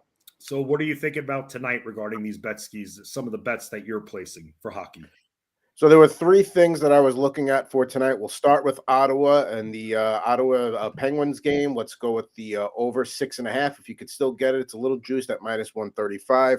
both teams are on losing streaks. Both goalies are giving up a ton of goals right now. Tristan Jarry is giving up 3.4 goals per game over his last 5. Mads Sogard, 4.4 for Ottawa over his last 5. If it's at 7, I don't like it, but you could take it at 6.5. Looking at 2 puck lines tonight, looking at the Florida Panthers, -1.5 at +130 on Caesars. Other than a home victory over Boston last week, the Detroit Red Wings have just been terrible. They've lost 9 of 11, and 6 of those losses were by more than a goal. On the flip side, Florida's hot. They've won 5 of 6. They're in playoff mode, and they're trailing Pittsburgh by 1 point behind for that wild card 2 spot. So here's a chance to really make a move. And Sergei Bobrovsky's been playing better for the Panthers, so I like them covering 1.5. And the other puck line I like is Edmonton, San Jose. San Jose is in full Connor Bedard tank mode at this point. They've lost 6 in a row, 14 of their last 16 games. That is not a typo, and they can't score. They're a very overmatched team. Edmonton's goaltending isn't stellar, but I think 7 is. You could look at the over there, but I think 7's a little too high. I can't imagine Edmonton doesn't win this game by 2, even if it's a little juiced at -135. Can't score. That was Fensterman's title before he got married. No. Was he playing in college? No. College, I was great. Away from the bowling alley, of course. Yes. Yeah. We all know he can roll a 150 with the best of them. College was great. High school was not so great. Okay. I'll just keep it at that. College, I came out of the shell a little bit. So yeah, yes, it was a Good whole for new you. world. I'll say that. We got some massive favorites tonight. -420 Colorado, -335 Edmonton. What do you do with that? Do you ever parlay 2 of those? Do you stay away because it's not worth the payout? At that point, I'll look at puck lines, and if it's something I'm really confident in, then you go with that. But if it's not there, it's not there. I mean, if you have a good feeling about an underdog with a line like that, go for it. But I don't. It's not worth it unless there's a good puck line. And a lot of those they get up to 2.5. They up to 2.5 anyway, and then it's not worth it. AB, with Carolina losing Svechnikov, let me ask you this. I mean, are there any teams in the Eastern Conference that are going to be able to take down the Bruins? I know that the playoffs can be a different animal, but the Bruins at this point, man, 111 points? Is anyone going to be able to stop them in the East? Carolina would be one I'd look at. If the Devils could be a team that could give them a little bit of a fight, if you want to say experience matters, then maybe not. The Rangers right now are red hot. We'll see what happens come playoff time. I don't think the Bruins are just going to walk through the Eastern Conference. I don't think it's a foregone conclusion that they are going to the Stanley Cup out of the East. They're a team, Toronto might actually give them a little bit of a battle in the second round, and then whoever survives the Metro is going to be tough for them. So it's not a foregone conclusion for them. Who's the Rangers' best players, guys? Is it Zibanejad? Because, I mean, I'll say this. I know that, Bernard, you and I know the Rangers play-by-play announcer, or rather the Rangers announcer in Madison Square Garden. And every time he posts a video of him calling out one of the goals on the PA, I feel like Zibanejad is always involved at this point. They're, in terms of their best all-around player, Adam Fox on the blue line too. I mean, the Rangers, they're loaded. There are a lot of, you listen to a lot of analysts, they call them a wagon, which they are. They're, probably going to be one of the teams that a lot of people pick to make a run through the playoffs because they probably have the best 2 power play units in the league right now. But it's at the end of the day, I would say Zibanejad is the best all-around player. But if you're looking for goal scorers, that's Panarin. If Kane can get hot, Kreider's been, he's not going to have a 50-goal season, but he can get 40 this year. So we'll see. The New York Rangers at this point, 41-19-10 here, looking like they're going to be making the playoffs here. We'll have to see what happens moving forward. But thank you very much, Bernard. Anything else that we missed here from your preview, or did you give everything that you have?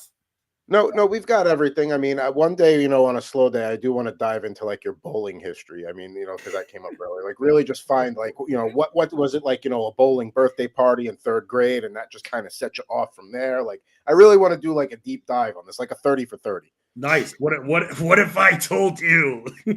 What if I told you I got that satisfaction at 6 years old? Would you believe me? What if I told you that I got cut from the basketball team in 8th grade, didn't want to go back 9th grade, so I tried another sport? We could definitely do that one day. Let's talk about going bowling even maybe this weekend too. And I got one of my bowling balls from high school with me as well. my fireball. I'll grab it after the break. I'll show it to you. We're going to get ready. Of course, it's like it's not like buried in the back of a closet. He's going to get it right now. Oh my goodness, man! Look at this guy, bro. Reliving, dude. He's this worse. is not planned before the show. He's worse than Al Bundy, man. Dude, how fire is my fireball? Oh my god, that's what you used in high school. So this was what I used. Are the holes still sticky? What are they still sticky when you put your fingers in? They're pretty dry. They're pretty dry. But I forgot who I was talking to. Yes. So I'll say this. You're sick. You're a sick man, Ronas. I am. I'm just trying to talk about my high school bowling career. You have to turn it into Well, I mean, you put your fingers in a ball right now. What do you say? There you go, Ron. There's a visual for you. Enjoy that. What'd you say, Bernard? I said you weren't that popular with the ladies in high school, so that's just kind of exactly. So you guys are surprised by that, right? You guys are pretty shocked that I wasn't popular with the ladies, and I always had this personality. I am definitely not surprised. Okay, what about you, Bernard? Are you surprised that I wasn't that popular with the ladies in high school? I'm speechless. Pardon me for a minute. Okay, why? Because I got my fireball bowling ball right here. That's why I used this freshman and sophomore year of high school. Then I wanted to get. Why isn't it like framed or like like the glass that my football is behind me? Why isn't it? I mean, why you're not protecting it? No, I don't really need to. I keep it on a bottom shelf, pretty much on the floor anyway. I mean, that's like a classic. I get you, but it's like it's a 12-pound bowling ball. Mm-hmm. Needed to get a heavier bowling ball by the time my junior year. And I'll say this very quickly: you don't see the little tips that a lot of the professionals use, which causes the ball to spin a ton. But in junior year, one of my friends gave me one of his extra ones that had it, and then I switched over to that one because I'll say this, where we practiced and where we actually played our matches were two different forms of lanes because it depends on how much oil is on the lanes. If there's too much oil, ball like this, you're not going to get the spin. No oil, you'll get as much spin as possible. Oil's good. Was the problem. What'd you say? Oil is good. I mean, it's good for something like this, but I'll say that, when it comes to the bowling styles for me, definitely a different practice. I've never seen someone so passionate about high school bowling. Dude, I was the captain of the team, man. I know, that's a huge accomplishment. I mean, that's what I can't understand. You were the captain of the bowling team, yet you couldn't get any women. Like, it just boggles my mind. I know, man. I thought the captain of the bowling team would be slinging women left and right. I mean, look. You get a Letterman jacket? Not a Letterman jacket, but I have varsity letters. Yes. I was 4-year varsity, 2-year captain, and I won most improved player on the team. And yet women were not lining up. No, it's weird, man. It's very weird. I don't know why. Yes. And my problem was, and this is how I still am, is that when I want something, I go after it full force. My career, my wife now, and so the women then were just giving you the stiff arm. No, the problem is, Roan, instead of being like, okay, and take the L, I would try to go after the same girl who had just turned me down, and it wouldn't work. I don't give up, man. That's the big thing. That's not okay. part of me. I know this was years ago, but why would you want to be with someone that doesn't want to be with you? Because I always felt that if they gave me a shot, then I could turn that opinion around. I feel like it's like a don't knock it before you try it. There's too many women out there to do that. Yeah, but go on the one date. Take a chance. If they're not interested, move on to the next. That's what I do. I don't care. It's not. I know, but I would remember, Ron. I wasn't like the Pimp Daddy Mac like you in high school. That's true. So I mean, maybe I could have helped you back then. And you know what the other thing was about me? I used to like fall for women quickly. Like it couldn't be just I liked them. It was more just like I would like, I get the heartstrings pouring and everything like that. I mean, look, we've all been there, but there comes a point where you're like, all right, well, she's not interested. Time to move on to the next one. Right. And then the next one's not interested. And you wonder, but my high school was very shallow. The second smallest public high school on Long Island, Oyster Bay. Oh, that's why you were the captain of the bowling team. They had no other options. Got it. See, we're covering a lot here. You know what? It ended up working out for me pretty nicely here. I'm a married man. I'm happily married. But yeah, because of your bowling prowess, that was which all goes back to the bowling. She really liked that you were great at bowling. Is that where your first date was? You said, "Watch this." No, I'm not going to do that. I'm not going to take her bowling the first date. That's an intimidating date if she already knew I was on the team. Is Then it? she Oh, probably- wow. Look at it. This guy thinks he's so great now that he's going to embarrass his first date and make her feel bad. No, that's the thing. That's why I didn't do that. Right, I didn't want her to feel intimidated. So I just Right, felt because you like- were such a star that if she would have seen those skills, she would have been like, oh, damn. You know, Roan, you were working for Newsday while I Right. was in high school. I could have been a star in a public one, but you decided to be lazy and not put in all the high lazy. scores of the day in Newsday, and it broke Do you know my how many heart. bowling scores were called in? I understand that, but not Yeah. everyone got 200s all the time. You And did. You were like a 143 average. close. I was like a 147, 148, but See? I give you a little bit more credit than That's that. not good enough to get in the paper, bro. You're right. But when I bowl over a 200 in a game and you're putting high scores, I'm seeing you put the crappy, this guy got from Valley Stream 188, and I'm sitting here with a 202. And the only thing I want is so I can keep it forever, a newspaper clipping, you who's writing the stupid It's report. not. First of all, I don't do all the roundups. Okay, so don't blame me for it. And you get so many scores that, and you have a, at a newspaper you have deadlines. You have to get it in. Cool. So you can't get to everything. There's also something called space. There's not the internet where you have space in a newspaper. I get So that. you don't have as many things to get in. And there were probably not, when you bowled your 202, I'm sure there were like 250s and 240s that day. So they just dwarfed you. Yeah. Listen, you know what? At the end of the day, I was a 4-year varsity letterman, and no one can take that away from me. I was a captain. Al Bundy over here. I was a leader. I was a leader, and I was a good leader too. People get down. Am I sitting there screaming at them? No, not at all. That's the thing. Yo, Adam Bernard makes a good point. So you basically were trying to work with me your whole career just to get on the show and yell at me for not putting in your bowling score and ruining your life? No, I didn't know that at the time. But then when you talked about some of your assignments at Newsday, I was like, oh, there's the jerk off. I never That's what you covered didn't bowling. do. Oh, You now didn't- I'm a jerk off. You guys heard that, right? I've said it before, okay? Yeah, but you haven't done it in a while. I guess, because Jared Moore's not here, now I have to take your bullets of jerk off? What the hell? What? Do you realize what that sounds like right there? What you just said, Rowan? Oh, boy. Let's talk about the Bettor baseball preview. What do you think about that, Rowan? We're getting you ready. And if you just heard that noise, by the way, that someone dropped something clearly in the ceiling below me, that's pretty much my world crashing down under me. That was with the this bowling ball in hit hand. the floor.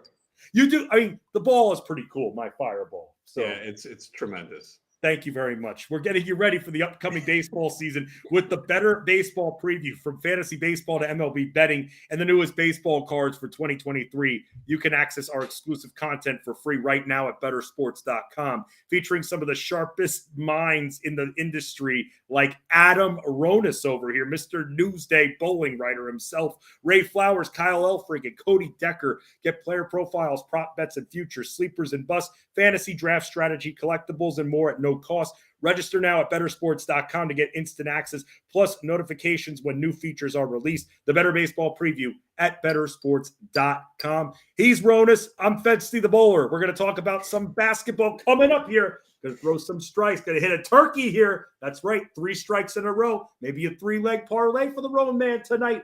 Well, guess what? We're going to bowl our way to a championship, to a winning bet. That is what we do. We're the Playbook. We make plays and we bowl as well because it's fun here on Bettor Sports Network.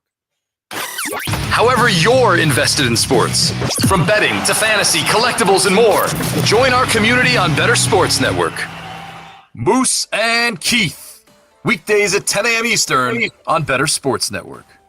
Calvin Ridley yesterday, he applied for reinstatement from the National Football League. Ridley, Kirk, Zay Jones, Travis Etienne, Trevor Lawrence. That is crazy potent on offense. Yeah, it's going to be awesome. I mean, Ridley's great. I think Trevor Lawrence is a guy I want in fantasy this year. I think you're probably right. I think they're just going to get better and better. First off, Peterson's a wonderful offensive mind. Yep. A great head coach, and we've seen that and saw that this year as Jacksonville made it to the postseason. And Trevor Lawrence, anybody that questioned whether or not he could play in the National Football League or just how good he was going to be in the NFL, those questions were answered this past season as in the second half of the year. Statistically speaking, he was a top 3 quarterback in the NFL. That's how good Trevor Lawrence is. You throw Calvin Ridley into the mix, He's going to be great. Yeah, I think Lawrence is a guy you want. I think Ridley's a guy you want. Clearly, Travis Etienne is going to be one of those early, first-round selections as well, being the dual-threat running back that he is, not only running, but also catching the ball out of the backfield, Keith, and the ability to take something small and take it to the house.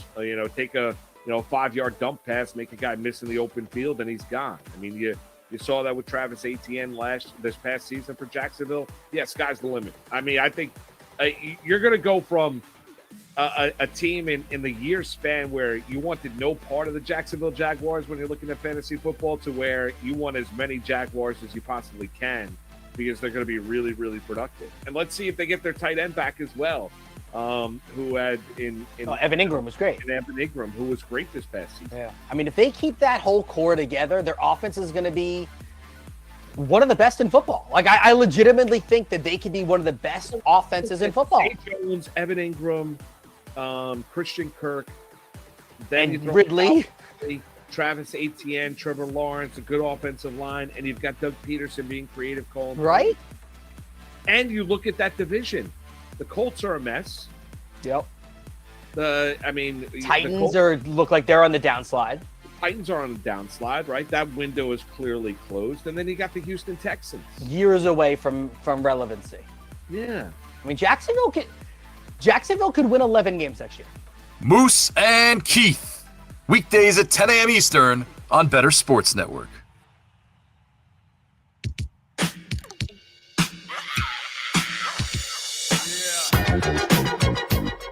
Three on two. Reeves. Little pass. He just turned and spun and found Dennis. And the Lakers are on fire. He and Dennis and D-Lo, that's a great three-headed monster to have on the perimeter. With AD out there, you surround him with shooters, playmakers, guys who are, big in big moments. It fits well, but Austin in particular, you put the ball in his hand, you see him making things happen, so you allow him to initiate. Not only can he score, he does a great job of finding his teammates as well. And he's a smart, high IQ basketball player, so he's going to make the right play, whether that play is for himself, for his teammate, or just making the pass that sets up the scoring pass. Bettor Sports Network is betting, fantasy, collectibles. It's sports talk done better. Fetsy and Rodas back with you here on Bettor Sports Network. Having a lot of fun with everybody to start the week. Going to talk some basketball. That was Coach Ham there talking about Austin Reeves here. 35 points. And someone, despite only having 3 games this week, someone you could definitely look to pick up on the waiver wire. 3-category producer and someone who's going to get a lot of shots until LeBron James comes back. Let's go over some of what we're seeing in the injury. We had actually a bunch of players questionable for the Mavs. It's looking like Kyrie Irving and Tim Hardaway Jr. will play. So this is very interesting to see what happens now with Josh Green. Alperen Şengün. Ah, damn it. He's out. So, maybe a way to look at some props tonight, just something to think about. Jabari Smith. But the reason Ronas just reacted the way he did is because that's on his semifinal team right now. Right? Is that the reason you gave that reaction? Yeah, man. Yes. Unless something else was going on that we can't see. Or was it that he's on your team? Yeah, man. He's not admitting that right there. He's not admitting that. Yeah, I have Şengün, and now I have him out. So that sucks. 3, 4, right. Apparently, Benedict Mathurin will come back here, and he'll be fully unleashed. So that's one thing that we have to keep in mind. And Chris Duarte will not play for the Pacers tonight. We're hearing that Anthony Edwards probably won't play as well. So that's going to divide up the shots and the scoring. So you were just talking about Kyle Anderson, right? Once we get that confirmation, that will be good for Kyle Anderson. So you will be saved likely because of that. Jalen Green, we know that Şengün is out, but Jalen Green right now, a game-time decision. We won't have Ja Morant tonight, but the Grizzlies do have hope that for their next game on Wednesday, he will be good to go. I hope he sits too. Oh, yeah, because you got Tyus Jones still. Yeah, so I know that time is running out. Yeah. You know what, though? I wouldn't be surprised if maybe they watched his minutes for one game, and that could give you a little bit of extra life. Yeah, but I think after that, after that, you're done. You're done after that. You might as well look at the waiver wire and see who's got the back-to-back later in the week at that point. So that's something that you guys got to watch out for. But looking at these games tonight, when looking at what totals high, it's no surprise the Sacramento Kings, although at one point it was at 240, the Kings favored by 7, especially now we don't have market in there. That totals at 238.5. Warriors, Rockets at 234.5. Pacers, Hornets at 235.5. So some of your biggest totals there. Other matchups that we have going on tonight, the Bulls and the 76ers. We also have the Wolves and the Knicks, with the Knicks favored by 9 points, and the Mavs and the Memphis Grizzlies. So, Rome, we gave our first plays of the day. So I got to ask you another play that you're considering tonight. Did you put in a lot of bets heading into this evening? I like Josh Hart over 6.5 rebounds. He's gone over this in 8 straight games. He's played at least 32 minutes in 8 straight. So even though he comes off the bench, he plays a big role in this team. Minnesota allows the most rebounds to small forwards. So I like Josh Hart. Josh Hart, since the Knicks got him playing a lot better basketball, and they were hovering around 500, they make that trade for him. And the reason why he's so impactful is he can play multiple positions. He technically can play 4 positions. You need to bring up the ball, he could do that. You need him to play an off guard, even if he's not going to be taking the most shots, he could do that. Small forward, we learned a few years ago that he could play bigger than his size, so he can not only play small forward, but if you need to do what the Pacers have done, like they did with Aaron Nesmith, starting him as a smaller power forward, well, that is exactly what other teams can do if they need to run Josh Hart out there at the 4. And being that he's so versatile, it's going to be in there for a lot of minutes. So I like where your head's at for tonight when it comes to that, Roan. What else are you looking at before I unload some of the bets that I'm looking at tonight? Because I'm currently looking up to see, now that we know Şengün, what we're looking at with Jabari Smith for points, rebounds, or points plus rebounds tonight. Kelly Oubre, over 23.5 points, gone over in 6 of the last 8 without LaMelo Ball. 16 of 20 games this season. Matching up against the Pacers. They're not good defensively. Both teams top 9 in pace. He's taking a ton of shots. So I like Kelly Oubre. No, Kelly Oubre is in a very good spot tonight. I like that as well. You could definitely go ham whenever you're battling the Pacers. It's almost like they don't care at this point. They're also dealing with some injuries as well, with Halliburton especially. Although we do know, as I talked about before, that Mathurin will be back, but Duarte will not be. So for those that have been riding with guys like Andrew Nembhard and even Nesmith, and Jordan Nwora especially Jordan Nwora, who has done a great job, by the way, of scoring off the bench. So I think that there's still value there, but the ceiling has definitely lowered when it comes to Nwora. Besides the Joel Embiid, which the over 33.5 points that I am looking at, I mean, you can also, if you want, I mean, what do you think, Roan? I mean, do you look at something regarding Mitchell Robinson tonight going up against the Wolves? It's weird because when you think of Rudy Gobert, he's just not the same Rudy Gobert anymore. They're just not as great at defending the post. I mean, he's not. I don't know what it is, but every time you look at the numbers, the Wolves are sacrificing a lot to centers. We know that Karl Anthony Towns has been out for most of the year, but with Rudy Gobert being in, and I know he's questionable, it's every single night this guy is questionable. I'm wondering if maybe it's a Mitchell Robinson night tonight. It's just too risky because he just doesn't get a lot of shots on offense. I mean, what are you looking at? His points? I'm looking at it. I mean, I would never look at just his points. I would look at his points, rebounds. It's at 16.5. So, I mean, can he go 9 and 8? He can, but it's just, we've seen the minutes 26, 21, 24, 20 against the Kings. So that's the issue there, man. I'm not going to do it.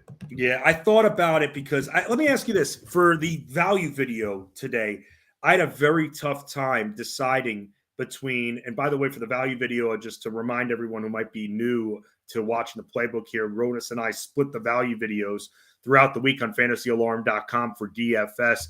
And we have a maximum of the player could be on FanDuel or DraftKings, $6,500. So we try to get you guys some very good value plays, even on shorter slates too, where it's difficult. But I thought about Mitchell Robinson. I went the safe route for center. Either I thought with Xavier Tillman, who I don't think he's going to have the 40-point potential tonight, when it comes to DraftKings or FanDuel points, but can he still potentially get us that 5x return or close to it?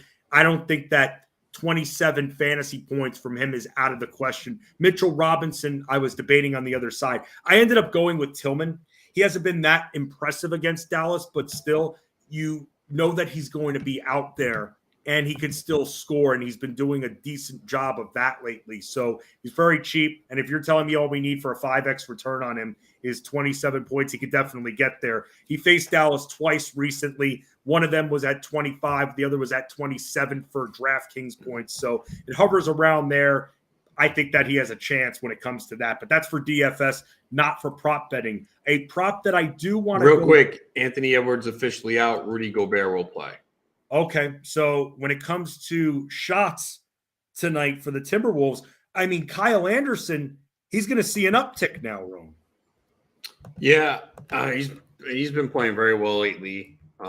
His props, though, have kind of risen. The rebounds and assists, it's up to 13.5 now. He didn't go over it last game. He had 7 rebounds, 5 assists. But before that, he went over that number in 4 straight. He took 14 shots last game when Edwards was out.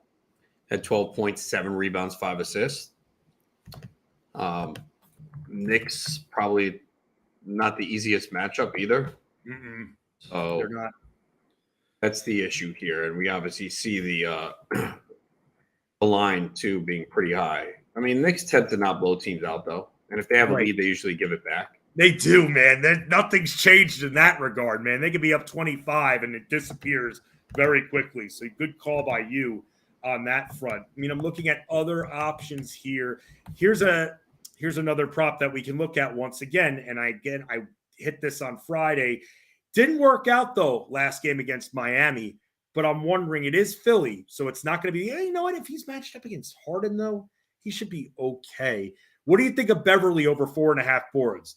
Are you discouraged after seeing him just grab 3 against Miami last game? Tougher matchup. I'm probably not going back there. I did play his rebounds and assists on Friday at plus money and hit that. Patrick Williams is going to start tonight in place of Caruso. So interesting. But yeah, I'm probably not going there with Beverly tonight. You are? I'm thinking about it. I'm probably going to put it down and put just a cheap wager on that. I'm telling you where I'm not going. I'm not going back to Nick Richards for anything. You can't trust his minutes. It's weird, man. They really. Yeah, but isn't this a spot where he would excel against Indiana? You would think, but if you look at his recent games, man, it makes me feeling. Yeah, but it was against Philly and Cleveland. Yeah, I hear you. I just wonder if they would rather go with maybe even a PJ Washington and play smaller center in that regard. It's not like they have a lot of other options. What are we talking about? JT Thor, Kai Jones? That's really all they have with no Mark Williams. Yeah, PJ Washington could have a good game tonight. This is a good matchup for him. His points, rebounds. I don't know if I'm going to play it, but this is a good matchup for him. That's going to be such an up-tempo game, the Hornets and the Pacers. So that'll be something to look out for as well. He had 22 points, 5 rebounds when he faced Indiana in January. I think they would rather opt to go with him at this point. I mean, they're going nowhere, this team. It's one thing. He had 24 points against them in November, too. So he's 2 20-point games against them. How many? I don't know if you have the lines in front of you, but do you have threes at all available? Because then maybe we could take a look at that and see. He had 2 threes in one of the games and 4 in the other. Never mind. It's at DraftKings. It's at 1.5 at -190 for threes. But that was somewhere. I mean, normal matchups. I mean, if it wasn't juiced up, I would like that very much. So no Mark Williams though in the post. He's dealing with a thumb injury. Besides that, man, I mean, with no Anthony Edwards, you're not messing with Conley at all because the big area where the Knicks have been good is really shutting down point guards. So I kind of worry about anything Conley related tonight. Yeah, I mean, maybe his assists, but no, I'm not really looking there. I think you got to look at Curry tonight in this matchup here against the Rockets. Got to think that they bounce back. So I see it's 28.5 on DraftKings to -140, 29.5 points in other books. His threes are 4.5, which they usually are. He's torched the Rockets this year. And his assists as well. He's had 2 double-digit games in assists against the Rockets this year. And his assist line is 5.5. Yeah, it's juiced up. It's 6.5 on points bet, but on the best numbers, 5.5 over -144 on FanDuel. Oh, that's not bad. That's a pretty good line. I mean, everyone's going to be like, oh, the blowout, they favored by 11. I mean, when do the Warriors blow anyone out? Right, exactly. and they're on the road, too, which they suck. And they're going to need, a big number to get there. So I already got Clay, but I think Curry as well. I'm debating whether to do like a same-game parlay with Curry and Thompson, but like small, like, Curry points, Thompson points, Curry assist, and then more. Something maybe Jabari Smith related? Nah, I would probably just keep the Golden State. Okay. Like between +100, +150. Right. Nothing crazy. Not one of these 6-7 legs for +800. Not that crazy. Not tonight. I mean, but Curry's coming off a down game for him at Memphis. Right. No Şengün tonight. I saw Jabari Smith's points plus rebounds are at 22.5. And look, the last few games when Şengün's been back, he hasn't gone over it. But then you look a few games ago, about a week ago at this time, and you're seeing that he's going over this number again and again and again. I feel like it's not like it's plus money or anything. It's at -120 when I saw it here. It is now at -120. I don't think that's a bad line tonight. Yeah, it's okay. Here's the other thing too, and something we should also watch out for. Have we not seen anything on Draymond Green yet? You didn't see any status or anything regarding him, right? No. My guess is some of his props aren't there because Kevon Looney is questionable for tonight's game. No, he's playing. He is playing. Okay, then I'm shocked that we're not seeing anything Draymond Green related here, or at least on DraftKings where I'm looking right now. Let's continue talking about bets for tonight. I'll also give a few more DFS plays that I like from the value video as well before we send you off, of course, to the Bettorcast and Monday Night Rants as well with Ed Rouse. You can find all of his work as well, fantasyalarm.com. He's Ronas. I'm Fensty. Producing today's program is Adam Bernard, who tolerates me. I think Tony Rivers, Anthony Rivera, I think he likes me. That's one person here. At least I might have one. Did you hear something, Rome? Nothing. No. Oh, wow. Okay. Well, I better just get out of here then before I hear something I'm not going to like to hear then. It's the Playbook on BSN.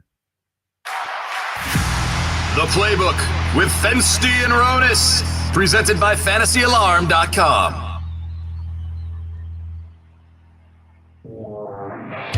The Playbook with Fensty and Ronis, presented by fantasyalarm.com. Weekdays at 5 Eastern. People are always very critical when it comes to fantasy baseball. I would say this, and I'm a big fantasy basketball guy. I love fantasy football. There's no fantasy sport that's even close to being as hard as baseball. The season, having to figure out, especially if you're playing weekly, which I don't like to play. Weekly with the 2 starts, having to look at the schedule and everything. Bro, I mean, you play in basketball as well. There's no fantasy sport that's harder or more involved than baseball. It takes forever. You take a whole night to do your fab on Sundays. Yeah, baseball is the most challenging, and I think that's why the popularity has gone down. People don't want to work. They don't want to put in the time. There's a lot of strategy that goes into it. You have to know the player pool. That's why I love doing these 15-team, 50-round drafts. I mean, 750, 800 players. You go to all the minor leaguers. I took Spencer Strider last year in my first draft Champions League in like round 40, and that turned out to be a phenomenal pick. So it puts you on to knowing everything about every team. And yeah, it's a lot of work. So I definitely think that it's a challenge, and I just feel like people don't want to put in time and work anymore. I'm not saying fantasy football is easy. It's not. But you cannot tell me that fantasy football is more difficult than fantasy baseball. I play both sports. I don't have an allegiance to either one. I love both. I play both. But, fantasy baseball is a grind, man. You got to put in months of preparation. Spring training is important. It helped me get Carlos Rodon a couple years ago. I was not on him until the spring, seeing the velocity and the changes. So there's a lot of things you can discover in the spring. And this is the first real full spring training that we've had in years. Now, there is the WBC that is going to cut into it a little bit, and some guys will not be at camp. But the spring can help you discover. And again, you're talking about, even if you're in a 12-team league, I mean, you're probably going to have 23 to 30 roster spots. And then the 15-team leagues and the mono leagues, I mean, you got to know a lot. I mean, it takes a lot of skill to win a fantasy baseball title. We've seen it, right? You can have like an average player win a fantasy football league. Like we've all been in leagues where like, yeah, this guy's not that good. He's probably going to win a championship at some point. Things break right. He has a great draft, picks up a player off the waiver wire. That's not happening in fantasy baseball, man. You do not see bad players win fantasy baseball championships. You just don't. It's a 6-month season. You know, you can't afford to take a week or two off from Fab. You can't do it. Last year, say you took off the week where Taylor Ward was the big pickup.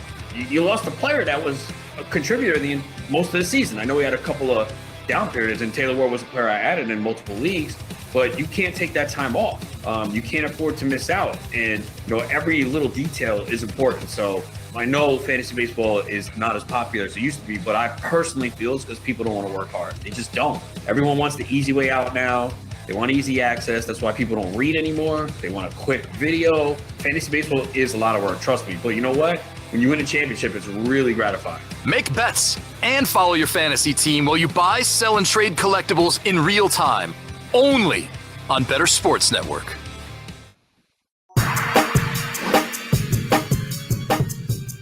Leva sets a screen for Irving. Pinson looking, got the ball to Kyrie. Under duress. Kyrie on the move. Darts to his right. And he makes a pass. Cleveland to beat the buzzer and win the game. Woo! He got it. Woo! For Maxime Cleveland. A spectacular win. He is mobbed. And Dallas has won it. The Playbook with Fensty and Ronis. Presented by FantasyAlarm.com on Bettor Sports Network. It's been an unfortunate year for Maxi Kleba because he's just dealt with some devastating injuries throughout. Torn hamstring earlier in the year, and that stuff takes a ton when it comes to time to recover from. So he missed a lot of the year, was on a minutes limit there, but still coming up in the clutch, just like we do here on the Playbook. And we're not the only show to come in the clutch. Hanging with all of you, your show, your network. We have the Bettor fans here on Bettor Sports Network, and you can join us for more great shows and events on Bettor Sports Network. Check out the program schedule on the Bettor Sports Network app and at bettorsports.com. For instance, 7 a.m. Eastern, the Front Yard Fantasy Morning Show with Simon, John Luke, and Andrew Cooper. 10 a.m. Eastern, Moose and Keith, Mark Malusis, Keith Irizarry.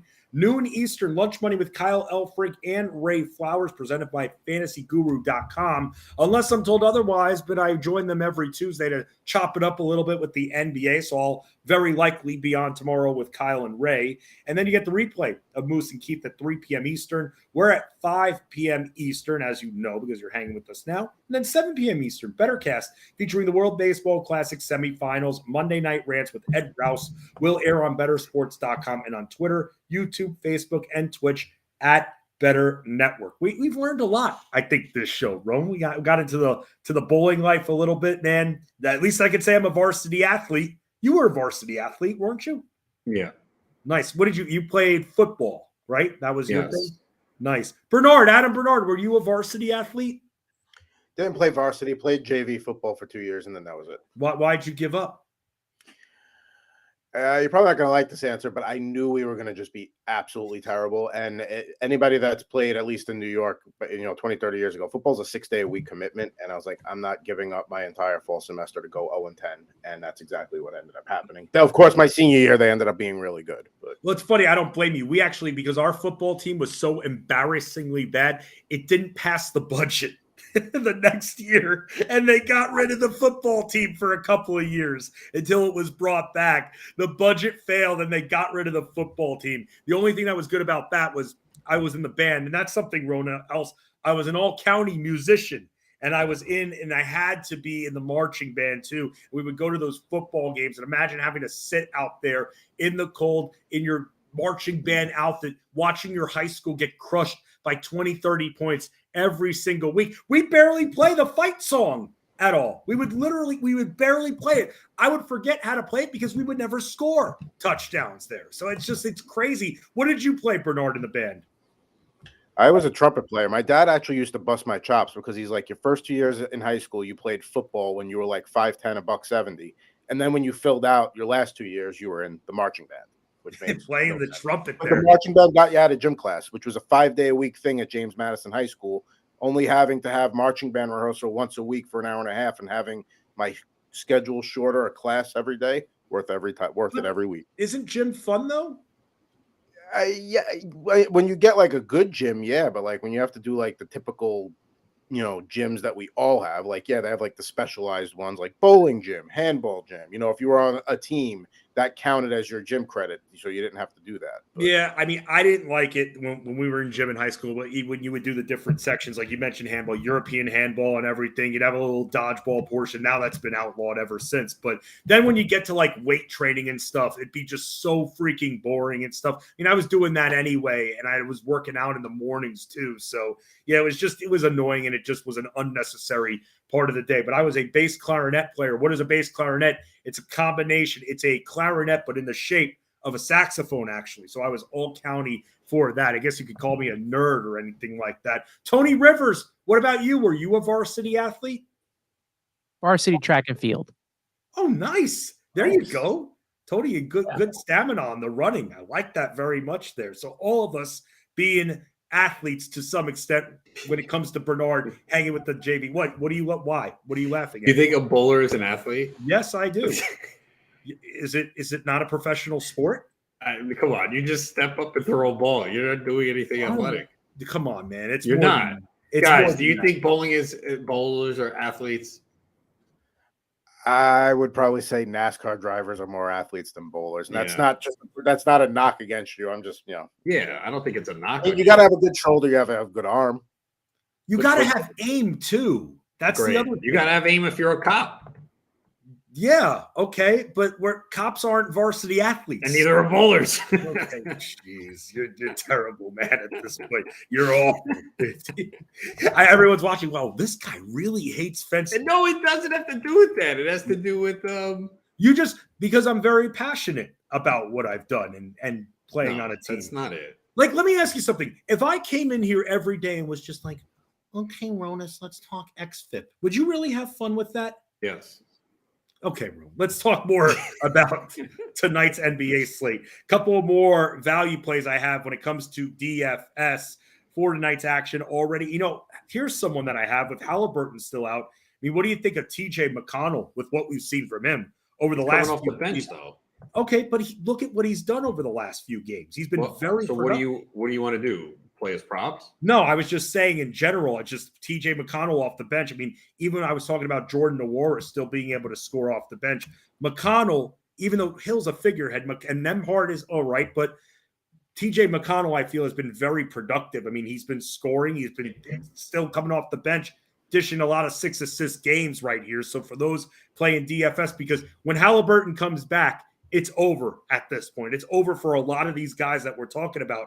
What about your boy Tari Eason tonight? Now that we don't have Şengün in there, I think Jay Sean Tate is going to sit as well. He's out, yeah. Yeah, so that's someone for DFS that you can definitely look at. And here's one, Ron, and I know that when it comes to the name pronunciations, we probably won't see this guy in your value videos, but Ochai Agbaji tonight. That's easier than Sandro Mamaluk. From the Spurs. We won't have to worry. Well, knowing the Spurs, they'll just start resting everybody right now. They're on tomorrow. I'm kind of feeling this Olynyk over 10.5 assists and rebounds. I like that better than the double-double, to be honest. Right? Should I bet that for my free big bet? What are the odds for minus 105. You're going to bet the big bet on that? I'm thinking about it. Dude, if you want to bet the big bet, if you seem confident in that with Kelly Olynyk, I think you should go for it then. It's a great opportunity for him tonight. Yeah, he had 13 rebounds, 6 assists against the Celtics, 5 and 7 against the Heat. He didn't do it against the Hornets, though. But it's funny, a little bit later on, you and I will actually be on another show, and then all of a sudden you're going to be like, yes, and I'm going to be like, what, Rodas, you like a pick from baseball? No, the Kelly Olynyk prop hit, man. Well, no, that game's a 9-10, so no, it won't. I doubt it'll hit before 10. If it does, I'll be ecstatic. Oh, you'll be done. You won't show up tomorrow. You might as well tell Pemba, hey, come in, fill in, because I'm taking the day to celebrate right there. So yeah, man.